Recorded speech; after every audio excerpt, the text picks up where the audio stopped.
this is regarding the Muslims in the West. Yes. We would like to know about what would be the Quranic mandate for Muslims in the West. And there is specifically 2 questions here.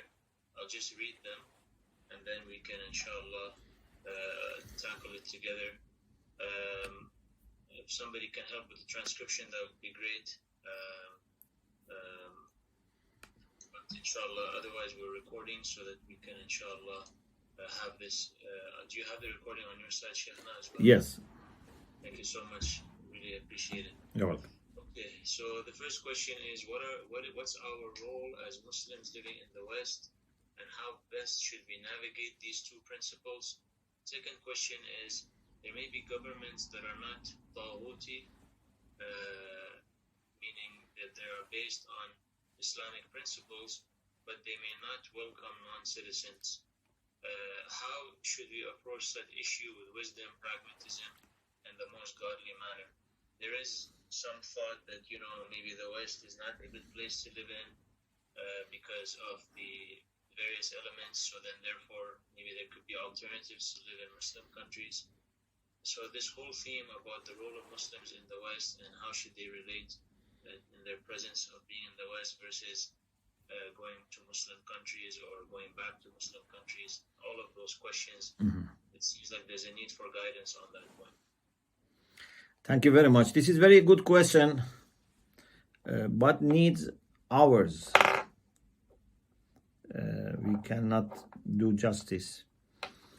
In one of the retreats that we had in Vancouver, we had few sessions on this. And also, I had a series Muharram about moral guidelines for Muslims in the West. And different lectures, for example, what Rasulullah expects from us about presenting Islam in the West.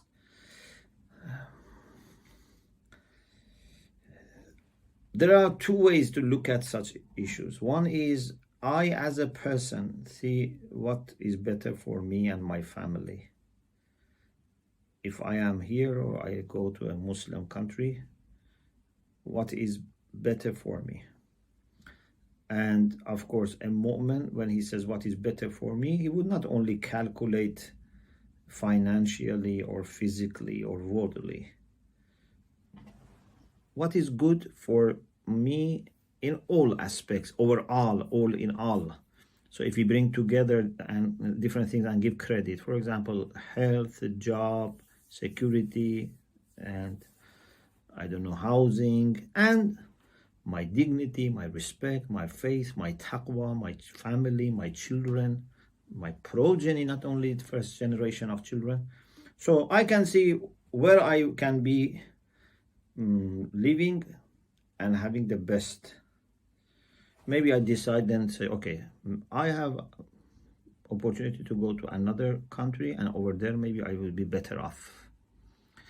But when it comes to community, when it comes to millions or hundreds of thousands of people who live in the West, there are millions of Muslims in the West. Just in some Western countries we have 2-3 million, and overall there are tens of millions.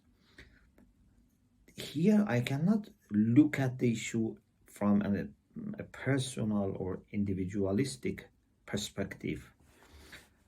I have to see how much humanity and how much Muslim community, how much Imam Zaman would need me here or there. It's very difficult decision. And I think in the whole world, maybe there are 2, 3, 4 people who are in a position to tell the Muslim or Shia community that they should leave this region or they should not leave this region as a whole, like mass immigration. This is not something easy, and this is certainly not something that with quotations and citations of few Quranic verses or hadith can be proved. It needs knowledge, but it needs also wisdom, it needs experience, it needs lots of information collecting. It seems to know what are the strategies of enemies, what are the strategies of our, competitors, people who are not against us, but they have also their own plans, their own causes. So it's very difficult decision to make. And my idea is that if someone cannot preserve his iman or her iman or family, okay, then temporarily, permanently, whatever is needed, can migrate and secure his taqwa or her taqwa or family. But as a whole, I think presence of Muslims in the West and any place in the world is very important, and it's somehow necessary, and even for being a Muslim, it is necessary, because it is one of our tasks and duties to be present everywhere in the world, but especially to be present in the places of policy making. And like, for example, if you have an idea, if you have a good idea, if you have a philosophical, for example, good ideas, or if you have, I don't know, some types of art, whatever, you should be present where there are other ideas present and on display. If you want to be in touch with others and exchange and, get and give, you cannot hide somewhere. So this is a very brief answer to your question.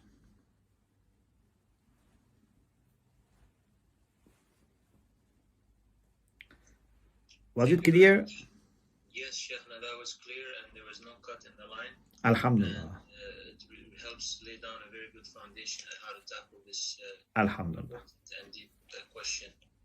Thank you so much again. You're welcome.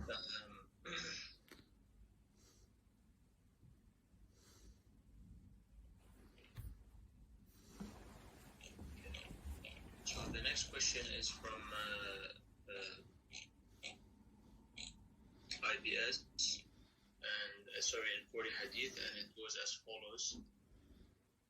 In the followership series, it is mentioned that applying the guidance that is available before the zuhur of the Imam of our time as the way to express gratitude for this guidance leads to increase in guidance, which in this case is letting the Imam himself guide us. On the other hand, zuhur of the Imam is a type of miracle we are waiting for, something we expect despite having limited power and abilities.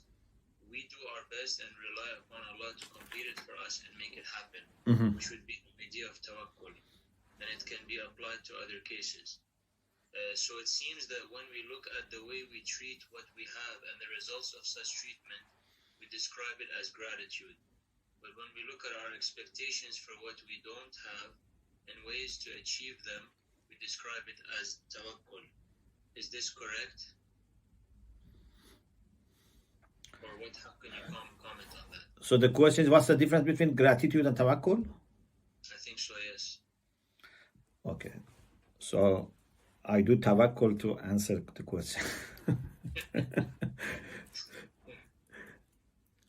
Gratitude, of course, these are very good questions, but need lots of time. For gratitude, we had few sessions, maybe one semester in the Hose, based on Mahajjatul Bayda.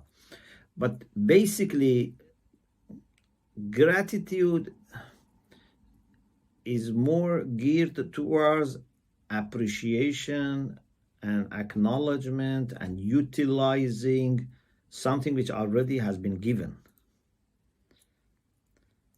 I've been given, for example, health. I'm grateful for my health.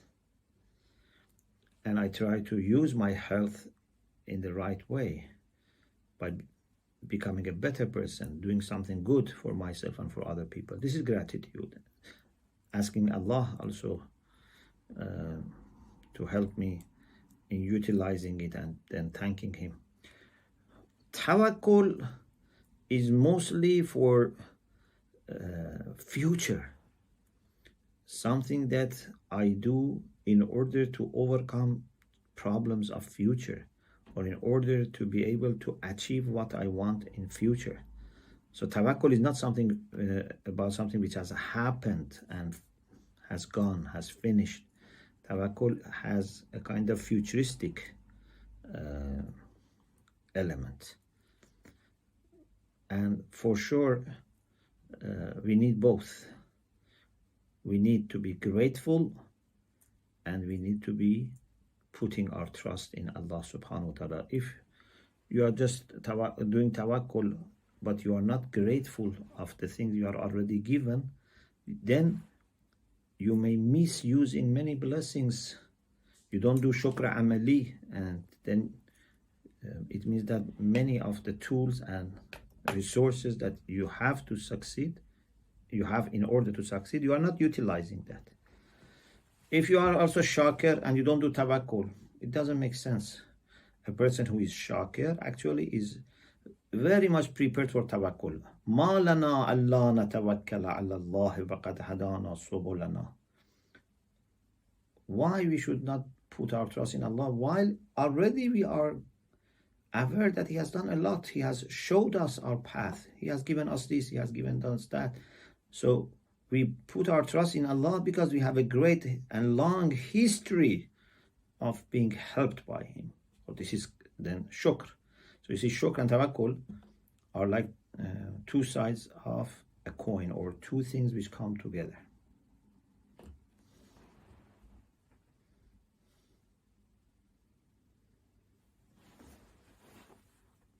So this is about akhlaq. We are advised to pay attention to what other people say about us. Do we count everyone's opinion in that?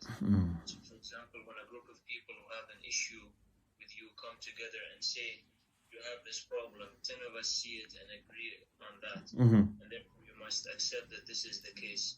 How much weight does such argument have?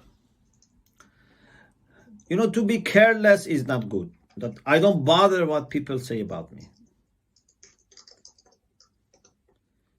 The people that man la yubale bima qala fi, they don't care about what has been said about them. This is not good. We always need feedback. We always need to see what other people think about us. But if those people that we want to know what they think about us are pious people, are good people, are wise people, are experienced people, their opinions matters a lot. And sometimes because of their opinion, maybe I revise. If a pious and wise person says, I'm not happy, I revise. But if a criminal says, I am not happy, a tyrant says, I am not happy, an ignorant person says, I am not happy, a lazy person says, I am not happy, it's not that I ignore, no, I take what they say into account, I measure the consequences, I calculate the risks, but their opinion as such has no value for me. Actually, if a criminal says he's not happy with me, I may actually take it as a sign of success. There's a story that once a person who was Hakim, who was, in the past, some doctors were called Hakim. So he went and asked for medicine for curing madness, junun. He himself was also Hakim. So they asked him, why you ask medicine for junun? He said, when I was coming, a mad person looked at me and smiled. It means that this mad person found me mula'im, as we were just talking, found me someone suitable, he found some similarity. He felt happy to see me. So he said, maybe I have also a branch of junun in me, a branch of madness. Why a mad person is happy with me? Of course, this might be not a kind of real story, but this is in the literature, in the ethical, spiritual literature is there, which is nice. You should not take these things, literally.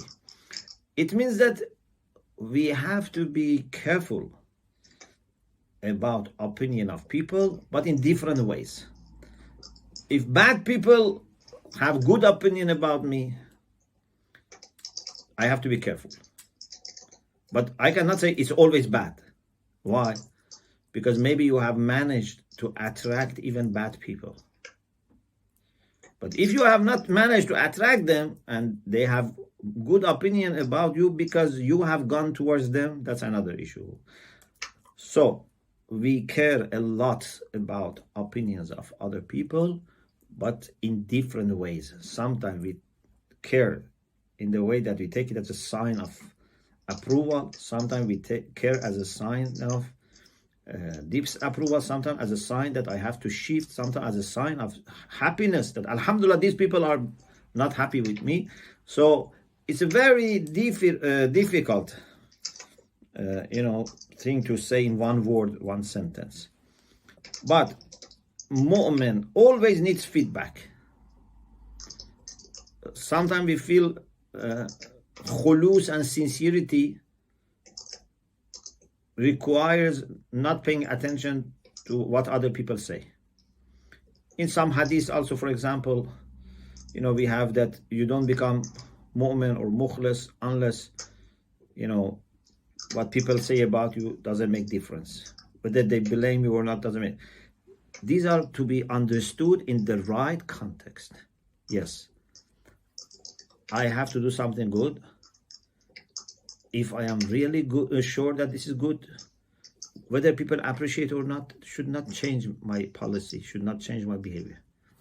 But when it comes to my assessment, is it really good when many people disagree? That's another issue.